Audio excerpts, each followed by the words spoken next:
Hi everybody, welcome back. I'm Dorothy. I'm a professional astrologer. You can find me on the web at nhastrologer.com. So today I want to go over the forecast for the next 3 months, and that includes April, May, and June. I'll do one for each zodiac sign. So let me get started. I will be using my notes.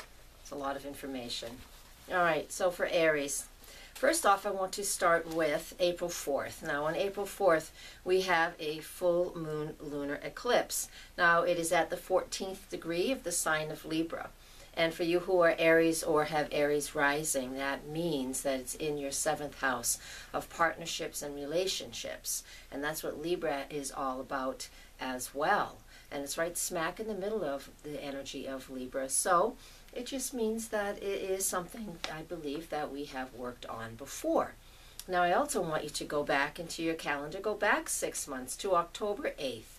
On October 8th, we also had a full moon lunar eclipse at the 13th degree of Libra, so that's 1 degree away from where it is on April 4th. That tells me that there is something going on for all of us in regards to our partnerships and our relationships. So look for that. Look at what's going on in your life. And this could easily start at the end of March and go through 2, 3, 4 weeks, even a whole month. It could go for the next 3 months. A relationship, situation, subject, matter, something in regards to partnerships and relationships. And that's typically the things that aren't working well or establishing new relationships. So this is the full moon energy and this eclipse energy on April 4th. Focusing in on that relationship that might be giving us a hard time, or a relationship that we really have, that has our attention, and we want to take it to another level. Excuse me, I have a little bit of a cold. We want to take it to another level, or we want to do something special within the dynamic of a partnership. These are opportunities to do that, and again, your clues will be what was going on for you in October of 2014. All right, let's move on. We've got 3 months of information to talk about, so this will take a few minutes. Please stay with it. I know our attention spans are limited these days. All right, April 8th, the next thing I want to talk about is that Jupiter is stationary and moving direct, and that will be at the 12th degree of Leo. So again, we're going to look back to what was going on last fall. So I want you to look back to September 15th-ish in that time period and see what was going on in your life. What was that creative process, that creative project? What was important for you back then? What was it doing? All kinds of expanding, because over the last few months it's been doing some contracting. And now on April 8th, when Jupiter finally makes its station, which it stops moving retrograde and then moves forward in your 5th house of creativity, then that also means that it's time for you to reestablish something creative that you were doing in the fall and you let go of throughout the winter, or to reevaluate a project that you're working on. And it will be something that has your heart, something that you're very passionate about. Okay, next, April 16th, we have Pluto. Now it will be going stationary. It is stationary to a retrograde motion, and when it does that, it will be doing that at the 15th degree of Capricorn in your career sector. Now, not knowing the exact degree of your midheaven or your 10th house cusp, can't tell you how long Pluto's been in there, but in a general rule of thumb, it's been there for a fair amount of time. That just means your career be going through a very slow transition, slow process. Next, I want to move to April 18th. That is the new moon at 28 degrees of Aries. That is in your 1st house, opposite where that eclipse was on April 4th. So I want you to know what is going on. I want you to focus. This is new moon energy. So what's going on for you? What are you focusing on for you? What do you need to do for you? That's that I am who. What am I initiating for myself? What actions am I taking in regards to what I need for myself? It's very, very self-focused. That energy of the new moon in Aries on April 18th. There we go. All right, May 7th, let's get into May. I have Venus entering the sign of Cancer. That's in your 4th house of home and family. Your caring, your nurturing energy is highlighted during this time period. So there is a lot over the next 4 weeks that goes on while Venus moves through your 4th house. And a lot goes on in regards to your caring, nurturing at home, and how you value that, whether that is making a shift for you in towards you need to do it more, or if you've been overly focused on that, it might be an opportunity to step back and see how much you care and value something else in the nurturing field and the nurturing department. So home and family, caring and nurturing will become very, very important for you Aries for 4 weeks, starting on May 7th, all right? Now, oh, I missed May 3rd. Hey, I'm going to back up then. May 3rd, we have the full moon at 13 degrees of Scorpio. That is in your 8th house. Now, Scorpio belongs in the 8th house. It's the natural position for it, which is perfectly fine. So when we have a full moon in Scorpio, that means the sun is in the sign of Taurus already, and we have something that we need to be focusing on in regards to the financial situations around us. It might be something as simple as a credit card bill has come due and you need to pay a lump sum, or you need to borrow some money, or you need to refinance something. It can be very, very simple. But when it's a full moon, the focus is on the money that you owe. Since it's in Scorpio in your 8th house, the focus is on the money that you owe or the money that you're able to use, which is an outside resource. All right, hope that makes some sense for you. Moving on to May 11th, Mars enters Aries. No, enters Gemini, and that's in your 3rd house of communication. It will be in that area for the next 7 weeks. Mars in Gemini for 7 weeks, starting May 11th. Now, what that is all about is communication will be highlighted for all of us, every one of us. But for you Aries, this is in your 3rd house, so it will be an extra special enlightenment, an extra special activity for you to communicate the things that you need to communicate. It is a lot of movement and action in your neighborhood and in contact with siblings, cousins, people that are part of your childhood, part of your youth. There's a lot of activity in all of those departments. Keep an eye out for it. It will keep you busy, and it will be really good energy for working on childhood things and reconnecting with childhood friendships. Now, on May 17th or May 18th, depends on where you live. It's the 17th on the West Coast, the 18th on the East Coast. We have new moon at 26 degrees of Taurus.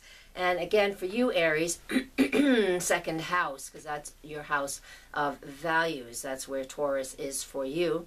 And so it is what you value. So when we have a new moon there, you will be able to and should set new goals in relationship to what you value, how you use your skills and talents to earn the money that you earn. We all should be doing that. This world would be much happier if we did what we loved. And this is an opportunity to set that in motion. If you're watching this, do it, especially Aries, because this is Aries rising especially. So this new moon in that 2nd house of what do I value? Set some new goals about what it is that's important for you. And if you're looking at trying to make a hobby into something that's a little bit of a money maker, now's the time to set those goals and get that started for yourself. Also on May 18th, though, see, we're setting goals, but Mercury goes retrograde. Now it's going to go retrograde in Gemini, the next air sign. Mercury is retrograde. All of its retrogrades this year are in air signs, so that means we have a lot of mind stuffs that we're trying to release and let go. Now, so on May 18th, Mercury retrograde in Gemini. That, again, is the 3rd house, where Mars is moving through that sector as well through this month. And so what we get with this Mars and with the Mercury retrograde in Gemini, again, a lot of communications will seem that they're messed up. They'll seem that there's issues and problems. And really, truly what it is that we move way too fast to begin with. And we get an opportunity to fix our mistakes or go back over things that we went over too fast to begin with. And that's why the retrogrades of Mercury seem to be issues for some people. And, you know, it is and it isn't. You're going to believe what you believe. But I find Mercury retrograde to be, it can slow us down, it can be troublesome at times, but there are many times we have trouble and problems, and Mercury's not even retrograde. So the point with this being Mercury retrograde in the sign of Gemini is just that we need to slow down with our communications, and if we've had miscommunications, that we will be made aware of that over the next 3 weeks starting on February 18th. Okay? Very good. Then May 21st, the sun enters the sign of Gemini, and so again, communication seems to be very important. Situation issues for you, Aries, over the next 3 months. You'll hear I mentioned Gemini and the third house many, many times in this forecast, and so we all have a particular area that is a focus for a little while, and for you, Aries, it is that third house of communication, that Gemini energy. So I want you to keep that in mind. Sorry, I'm having to clear my throat so much. It's been a few weeks. I'm getting over a cold. So move on to June. June 2nd, we have the full moon, and it is at 11 degrees of Sagittarius. So that is straight across from Gemini's energy, because full moons are oppositions, and that's in your 9th house, Sagittarius's natural place of rulership. And so look at what you're doing as far as your long-term goals. You set some short-term goals earlier in the area of what you value, and your focus is on Gemini, a lot of Gemini and a lot of third house activity. So your focus is on home and on your local neighborhood and communicating with siblings and friends that are local. But this full moon in Sag over in the 9th house wants you to look at the long-term, long-range goals and long-term goals for yourself. So what do you need to let go of so you're able to accomplish some goals and receive some goals and get some goals into action, get things, let some stuff go so you can move on with the goals that you do have in mind. And that's something that you can look at with that full moon on June 2nd. On June 5th, Venus moves out of the sign of Cancer, and then it moves into the sign of Leo, and that is in your 5th house of creativity once again. So Venus, the planet of beauty and love and what I value, moving into Leo, and your 5th house, Aries, that's the energy of creativity, what I'm passionate about, what I love. It's taking risks of the heart. Venus is also love, so taking risks of the heart. This is an opportunity to fall in love. So over the next 4 weeks, Aries, you have this opportunity to really fall for somebody or to reignite a relationship that needs a little extra love and passion put back into it. All right? On June 11th, Mercury does go direct. Finally, it's at 4 degrees of Gemini when it makes its station to turn back around. That is your 3rd house. Again, I'll reiterate, it's all about communicating, and make sure you're communicating in a very clear fashion. June 15th, Saturn goes retrograde. And no, actually it is already retrograde. It did that way a long time ago. On June 14th, let me start over. Saturn, it retrogrades back into the sign of Scorpio in your 8th house. It will be retrograde in your 8th house until September 18th. So for the next 3 months, Scorpio will touch base once again on, actually Saturn will touch base once again on those things and those structures over the last 2.5 years that we had to work through. Situations that broke down over the last 2.5 years will be coming back to the surface for a final view, for you to see if there's a final layer of something to work on. This is all that Scorpio energy, that 8th house, the deep, deep things that we don't tend to look at. But Saturn for 2.5 years previous to now, to 2015, was in Scorpio, and it really did bring up a lot of deep-seated information and deep-seated stuff for all of us. And for you, Aries, it was in your 8th house, and that's where Scorpio lives, so it would be a little more intense for you in your own way. So once Saturn is in that sign, once again, until September 18th, so June 14th to September 18th in Scorpio, 3 months, get to touch base, just do a final layer of work, or you get to see how far you've come and what you have worked through in all of that time period. It's a really good healing process that can go on while Saturn is in the sign of Scorpio for the final time. It won't be back until for 28 years, so let's get this done right. So next, let's move on. June 16th, new moon is at 25 degrees of Gemini.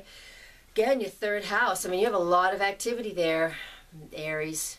So keep your focus. When it's new moon in Gemini, what you can focus on and the goals that you can set is clear communication with those around you, those you love, childhood friends, and siblings.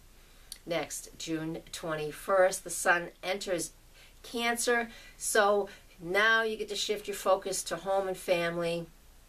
On the 24th of June, Mars also enters that sign of Cancer and moves into your home and family sector. So for the next 4 weeks for the Sun, 7 weeks for Mars, there is a major focus for you, Aries, on what is going on in home and family, how well you're being cared for, nurtured for, how well you're doing that for others. You may even have a focus on the female caregiver in your family. That could be your mother, aunt, women in your life that are important for you. So there is focus on that, and there's a lot of action related to your home and family with the Sun and Mars in that sector, especially at the summer solstice. So with that being said, I will leave you with that. That's 3 months, really fast. Just have to stop and listen a few times. Thank you very much for listening. Please share. This is how I make my living, so I want to give you as much information as I can, but I invite you to also have your own personal and private session. Thank you very much. Contact me at nhastrologer.com or post a comment here. I read all my comments, so you will be able to get in touch with me. Thank you very much. Link at the bottom of this in the information sector, so you can go right to my website. Thank you very much, and namaste. Blessed be.